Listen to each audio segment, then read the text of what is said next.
ইলেকট্রিক্যালের কয়েকটি গুরুত্বপূর্ণ প্রশ্ন। ১. থ্রি ফেজ মোটরে ক্যাপাসিটর ব্যবহৃত হয় না কেন?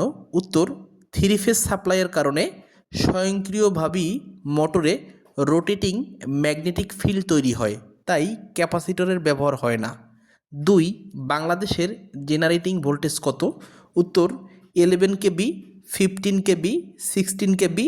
এটা পাওয়ার প্ল্যান্ট অনুযায়ী ভিন্ন ভিন্ন হতে পারে। ৩. সিনক্রোনাস মোটর কাকে বলে?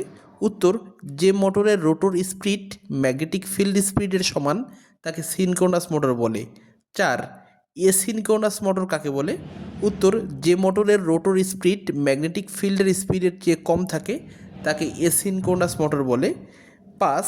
জেনারেটর এবং অল্টারনেটর এর মধ্যে পার্থক্য কী? উত্তর, সাধারণত জেনারেটরের রেটিং কম হয় এবং ফিল্ড স্থির থাকে, আর অপরপক্ষে অল্টারনেটরের রেটিং বেশি হয়, আর্মেচার স্থির রেখে ফিল্ডকে ঘোরানো হয়। সম্মানিত ভিউয়ার্স, বৈদ্যুতিক এবিসি লাইসেন্স এবং ইলেকট্রিক্যালের বিভিন্ন বিষয়ের নিয়মিত ভিডিও পেতে ত্রিপুলি নলেজ স্টেশন পেজ এবং ইউটিউব চ্যানেলের সাথেই থাকুন। ধন্যবাদ।